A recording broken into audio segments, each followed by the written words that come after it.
Hello my focus, नमस्ते। मैं हूं अमृता और सबका बहुत बहुत स्वागत है मेरा इस चैनल द स्टोरी टेलर में। तो I hope you all are doing great in life.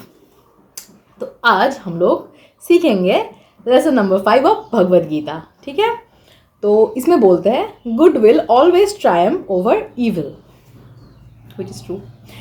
तो यहाँ पे चैप्टर 4 7th वर्स में कृष्णा बोलते हैं अर्जुन को, whenever there is a decline of righteousness and rise of unrighteousness, O Bharata, then I send forth myself to protect the good, to destroy the wicked, and to establish righteousness. I will return from age to age.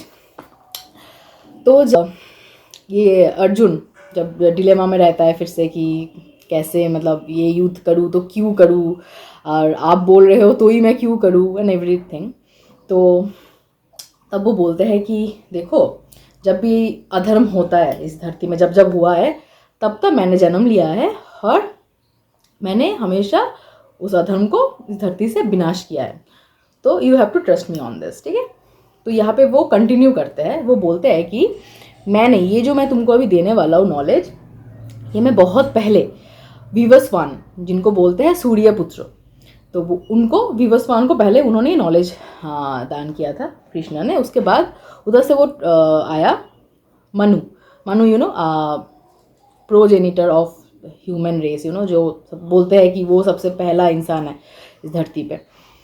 फिर मनु से आया इक्ष्वाकु, जो कि एक prominent king हुआ करता था ancient history में। ठीक है, एंशियंट पास्ट में। तो ऐसे वो नॉलेज ऐसे ऐसे ट्रांसफॉर्म हुआ ना। लेकिन क्या होता है जब हम लोग किसी को कुछ समझाते हैं, जैसे कृष्ण ने समझाया जब विवस्वान को दिया था, वो उनको मनु ने दिया, मनु को दिया, ऐसे करते करते ना वो कुछ कुछ नॉलेज ना बीच में वो लॉस हो जाता है, the loss of due to the loss of knowledge.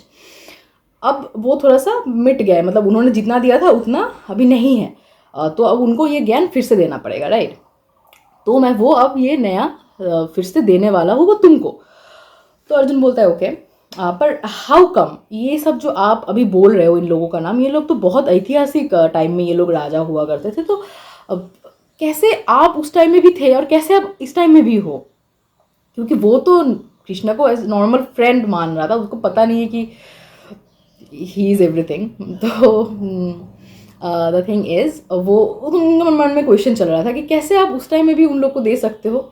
तो कृष्ण ने बोला देखो, हम सबका ना बहुत बार हम लोग का ये जन्म मृत्यु, ये जन्म उसका वो एक साइकिल चलते रहता है, तो जैसे हम लोग मतलब अभी हम लोग का डेथ हो गया, नेक्स्ट टाइम फिर से जन्म होगा, तो मतलब हम लोग को पता नहीं है कि हम लोग नेक्स्ट टाइम जाके हम लोग के साथ क्या होने वाला है, राइट। तुमको याद नहीं रहता है, किसी को भी याद नहीं रहता है कि क्या जन्म में क्या हुआ हम लोगों के साथ, पर मुझे सब याद रहता है क्योंकि मैं खुद को भेजता हूँ। मुझे कब आना है, क्या बन के आना है, किसके घर पे जन्म लेना है, सब कुछ मेरे ही हाथ में है। तो मुझे सारा जन्म पता है कि मैं किस जन्म में किस कहाँ आया था और क्या बन के आया था, और मैंने किसको किसको क्या नॉलेज शेयर किया एंड एवरीथिंग। तो इसलिए मुझे सब याद रहता है। तो उसके बाद तो यहाँ पे एक लाइन है कि the Gita is sending the message that no matter how bad things become, good will eventually find a way to prevail. तो वही बात है कि कितना भी गंदा क्यों ना हो जाए सिचुएशन, पर बुराई के ऊपर अच्छाई की जीत हमेशा होती है। तो यहाँ पे वो बोलते हैं जो ये आत्मा है ना हम लोगों का सोल, तो ये मतलब बहुत ही प्योर है। ठीक है, अब ये तो बस चेंज होता रहता है, बस बॉडी चेंज होता है, पर सोल तो इज इमॉर्टल। तो सबके अंदर बोलते हैं ना भगवान बसते हैं। तो यहाँ पे जो यजुर्वेदा है वहाँ पे बोलता है इसलिए अहम ब्रह्मास्मि, क्योंकि सबके अंदर मतलब बोलते हैं ना मैं ही ब्रह्मा, मतलब सबके अंदर वो गॉड रिसाइड करते हैं। ठीक है, तो द थिंग इज जब द्रौपदी को ह्यूमिलिएट किया जा रहा था भरी सभा में, दुर्योधन कर रहे थे और सब लोग बैठ के देख रहे थे तमाशा, तो कोई नहीं हेल्प करने आया था, पर उनके मन में बस एक ही नाम चल रहा था, कृष्णा, बस। तो वो आ गए उनको बस हेल्प करने के लिए। तो दैट इज़ द थिंग, आप जब भी कोई भी संकट में क्यों ना हो, अगर आप ना खुद को उनके सामने डिवोट कर दिया ना और उनका नाम बस जप जप करते रहे, तो मतलब वो आपको प्रोटेक्ट करने डेफिनेटली आएंगे। तो this proves that God is always present around us in some form or other to protect us from all evils. तो इसलिए बोलता है ना कि कीप इन माइंड कि जितना अच्छा काम आप कर सको करो, अपने मन को ना साफ रखो, किसी के बारे में गंदा नहीं सोचो, किसी के बारे में गंदा नहीं बोलो, और बस मतलब अच्छे कर्म करते जाओ और अच्छा सोचो, खुद के बारे में सोचो, लोगों के बारे में सोचो, मतलब सबके बारे में अच्छा चीज़ सोचो। तो जब तक आप अच्छे कर्म करोगे तो आपको वही मिलेगा। यस, और तो यहाँ पे मैं एक स्टोरी शेयर करना चाहूँगी अब। तो यहाँ पे एक विलेज था, वहाँ पे एक लेडी हुआ करती थी, कमला। तो वो क्या करती थी, हाँ, अपने फैमिली के लिए रोटी वगैरह बनाती थी और एक्स्ट्रा एक रोटी बनाती थी। तो वो क्या करती थी, विंडो शील में रख देती थी वो, ठीक है, कोई भी आएगा और कोई भी जिसको ज़रूरत हो तो वो आके ले लेगा, ठीक है। तो वहाँ से एक दिन एक बेगर जा रहा था, तो वो ले लिया, ठीक है। और ऐसे बहुत दिन हुआ, वो देखते देखते रहे कि वो आता है और वो लेके चला जाता है।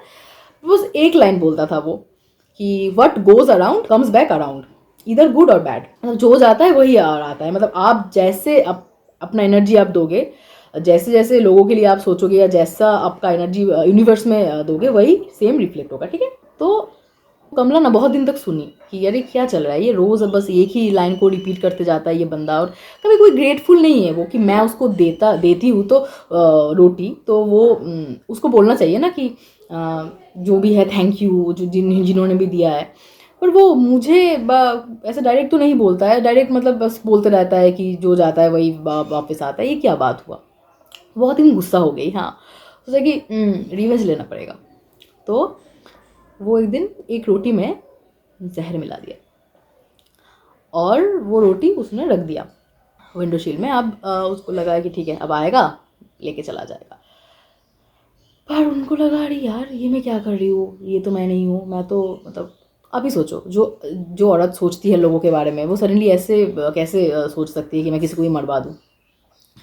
तो उन्होंने रोटी को ना लेके फेंक दिया, आग में डाल दिया कि नहीं मुझे नहीं करना इतना गंदा काम। तो उसके बाद वो आदमी आया, फिर नॉर्मल रोटी बनाया, फिर से जैसे सबके लिए बनाया, वही उसी में से एक रख दिया।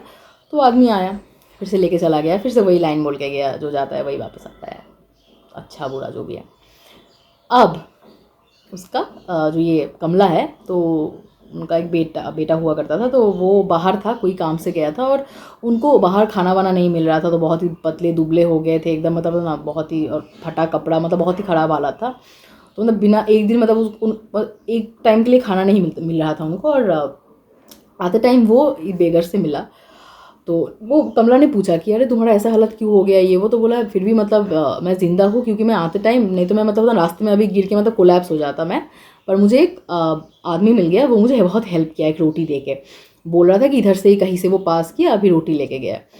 वो जो रोज़ खाता है वही में से आज मुझे वो अपना दे दिया हिस्सा। और बस कमला सोची कि आज अगर मैंने उसको सच में वो जहर वाला रोटी दे दिया होता, तो आज वो मेरा बच्चा खा लेता, और वो अभी मेरे सामने नहीं रह पाता, मतलब मैं देख नहीं पाती उसको आज। तो that is the thing is, जो आप दोगे वही आपको मिलेगा, right. Yes, so keep doing good and just eventually we will reap the benefits of it. Okay, now the next story. यहाँ पे क्या है, एक फिशरमैन है और वो और उसका एक डोगो था, दोनों मिलके गए थे मछली पकड़ने। अब लेके आ रहे थे बहुत बड़ा मछली, अब आ रहे थे और रास्ते में कोई तो एक आदमी था जो कि अच्छा नहीं था। तो वो क्या किया, चोरी करने का कोशिश किया और छीनने का बहुत कोशिश किया, बहुत पावर दिखाया, छीन भी लिया। उस दौरान जो फिशरमैन का डोगो था वो उसको काट लिया हाथ में, पर वो छीनने में कामयाब हो गया, ले तो गया। कुछ दिन बाद वो देख रहा है कि अरे उसका ऊंड बहुत ख़राब हो रहा है, तो वो डॉक्टर के पास गया। डॉक्टर बोला कि ठीक है आपका ये फिंगर में ऐसा ऐसा है, तो देखते हैं, कुछ दिन का दवाई देते हैं, उसके बाद देखते हैं। 5 दिन बाद वो गया फिर से। डॉक्टर बोला आपका हालत तो बहुत ख़राब है, तो ये काटना पड़ेगा। हुआ ऑपरेशन। उसके बाद कुछ दिन बाद देखा कि फिर भी हाथ तक फैल गया था इन्फेक्शन, तो वो फिर कुछ दिन बाद गया, हाथ काटना पड़ा, मतलब बस ये हैंड। फिर कुछ दिन बाद गया तो उनका पूरा आर्म काटना पड़ा। अब वो सोच रहे कि व्हाई मी, जब कुछ होता है हम लोग के साथ, तो हम लोग सोचते हैं ना दैट व्हाई मी। तो ये सोचने से पहले you should also think why not me, मैंने शायद कुछ तो गलत किया होगा पहले, जिसका सज़ा मुझे अभी मिल रहा है। तो द थिंग इज़, तो वो जब आ रहे थे हॉस्पिटल से, तब कोई बंदा बोला कि हाँ आपने उस दिन ऐसे कर रहे थे, आपने पक्का कुछ कुछ तो किया होगा गंदा, कि जिसके लिए आपको इतना गंदा रिजल्ट मिल रहा है। तो बोल रहा है मैंने क्या किया, तो वो सोचा, ओह अच्छा वो मछली, yes that is the culprit, basically ना ही इज़ द कल्प्रिट, कि उन्होंने छीना। अब वो गए उस फिशरमैन के पास, बोले कि आई एम सो सॉरी, मतलब मैंने आपसे छीना, आई नो, पर आपने ऐसा क्या बोला कि जो मेरे साथ ऐसे हो गया। तो उन्होंने बोला मैंने कुछ नहीं बोला, मैंने बस भगवान से प्रार्थना किया कि भगवान आज इस आदमी ने मेरे ऊपर अपना पावर दिखा के ऐसे कर दिया, अब आप खुद का पावर दिखाओ उसको, और दिखाओ कि हाँ दैट यू एग्जिस्ट। तो बस अब तो और कुछ नहीं बोल सकते, मतलब this is what I prayed for. So it is true that when you kneel to God, He stands up for you. When He stands up for you, no one can stand against you. तो जब कितना भी बुरा क्यों ना हो रहा है आपके साथ, just keep going through the hell. जब आपको लग रहा है कि so hell, I can't survive or something, नहीं, आप चैंटिंग करो, कृष्ण का नाम जाप करो, और मतलब उनको उनको उनको सोचते रहो, ठीक है। और जब आप देखोगे ना कि आ, आपने कुछ सही किया है, ठीक है, आपने कुछ गलत नहीं किया, तो आपको डरने का कोई ज़रूरत ही नहीं है, वो तो आपके साथ खड़े हैं, बस ये आपको सोचना है। तो बस that's all. So ya have faith on your good work and your hard work and your good things and your prayers, ठीक है। तो द थिंग इज़ ना, ये बात बहुत सच है, जो आप देते हो यूनिवर्स में वही आपको मिलता है। अगर आपको प्यार चाहिए ना किसी से, और नहीं सबसे प्यार चाहिए, सब मुझे प्यार करे, तो आपको भी वो देना पड़ेगा सबको, कि हाँ आप भी सबके लिए लविंग पर्सन बनो। आपको चाहिए कि सब आपको काइंडनेस है, तो be a kind person, right. आपको चाहिए रेस्पेक्ट, तो गिव रेस्पेक्ट टू अदर्स। जो भी आपको चाहिए, पहले तो आप वो खुद बनो, पहले तो आप वो खुद इम्प्लीमेंट करो ना, सबको आप वो दो, फिर तो वो वापस आएगा आपको। और कुछ नहीं दे रहे हो आप, बस एक्सपेक्ट कर रहे हो हाँ सब मुझे प्यार करे, सब मुझे ये दे, सब मुझे वो दे, ऐसा नहीं होता है। Thing doesn't work like this. तो यही बात है। अब now the key takeaways, क्या क्या सीख मिलता है हम लोग को यहाँ से, वही same, being kind is a virtue that all humans must possess or at least strive for. Being kind to others will repay you in more ways than one. If you do good in the world, the same good will amplify and come back to you. तो the thing is, जब आप कुछ, आप kind हो, और आप जो बोला कि आप अच्छे करोगे तो आपको अच्छा मिलेगा, आप गंदे काम करोगे तो आपको गंदा मिलेगा, दैट्स द थिंग। तो बस keep up your good work. And second point is try to practise the concept of hope. Help one person every day. तो मतलब ऐसा नहीं कि आपको बाहर ही खोजना पड़ेगा जाके कि हाँ देखूँ किसको हेल्प कर सकती हूँ, ऐसा नहीं है.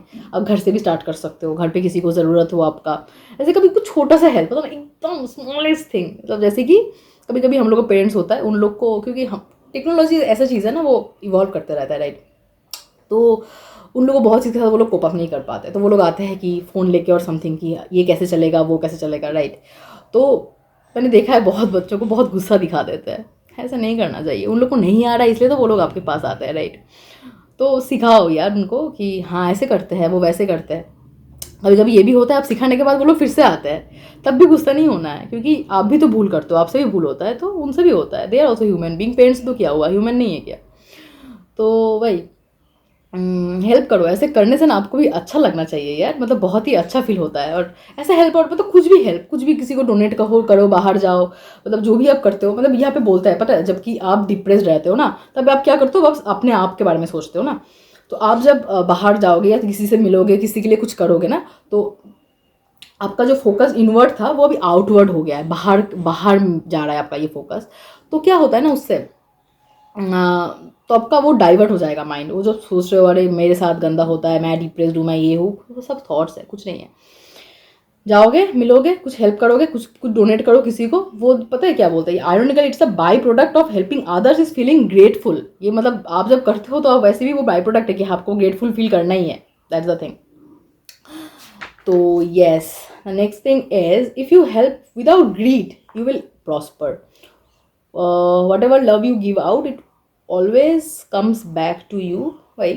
तो पर हाँ मतलब ग्रीड नहीं रखना चाहिए। जब आप कुछ किसी के लिए कुछ कर रहे हो ऐसे नहीं सोच के करो कि मैं ये कर रही हूँ ताकि मुझे वो मिले, नहीं, डोंट डू दिस। फिर तो कुछ फ़ायदा भी नहीं हुआ। मतलब फिर आप सोचोगे अरे मैं हमेशा अच्छा करती हूँ, अच्छी अच्छी चीज़ करती हूँ लोगों के लिए, फिर कुछ अच्छा क्यों नहीं मिलता है मुझे? क्योंकि खोट है ना आप में। मतलब आपने सोचा कि मैं करूँगी तो मुझे मिलेगा, पर ऐसा नहीं हुआ क्योंकि आपके मन में तब चल रहा था अच्छा मैं ये कर रही हूँ क्योंकि मुझे वो मिलेगा, वो मकसद से आप कर रहे हो। वैसा मकसद नहीं रखो, बस करो। क्योंकि गुड ह्यूमन बीइंग होना बहुत इंपॉर्टेंट है इस वर्ल्ड में। जबकि सबको आपको लगता है कि why it's so, the world is so cruel to me, everyone is so cruel to me, तो बी काइंड ना। सब बन रहा है तो क्या आपको भी बनना है? नहीं, वो ऐसे ऐसे किया मैं भी ऐसे बनूंगी, नहीं। इट्स नॉट अ रेस और it's not a competition, right? कि वो जैसा है उसके साथ वैसा नहीं। आप अच्छी बनो, आप आपको अच्छा बनना है। क्योंकि now it is the biggest thing, like कि काइंड हार्टेड होना और like good behaviour and everything. तो बस आप अपने लिए रहो। ऐसा नहीं सोचो कि आप सब अच्छा बोलेंगे, आप वो करेंगे, कम्प्लीमेंट देंगे तो ही आप करोगे, वो भी नहीं। अपने लिए बनो क्योंकि आपको वो अंदर से खुशी मिलेगा ना, क्योंकि आपका हार्ट प्योर है। आपको लगेगा कि नहीं, मैंने जो किया सही किया अपने लाइफ में, मैं अपने प्रिंसिपल्स को बहुत फॉलो करती हूँ और मैं उसके साथ ऑनेस्ट हूँ, मुझे चीट नहीं करना। कौन क्या करे करे, मैं उसके जैसे क्यों बनूँ? फिर तो क्या डिफरेंस रह जाएगा उसका और मेरे में? तो दैट्स अ थिंग। तो don't stop doing your good work, ठीक है? यस, तो आज इसके साथ हम लोग ये वीडियो को एंड करते हैं और मिलते हैं हम नेक्स्ट वीडियो में। तब तक के लिए टेक केयर एंड बाय।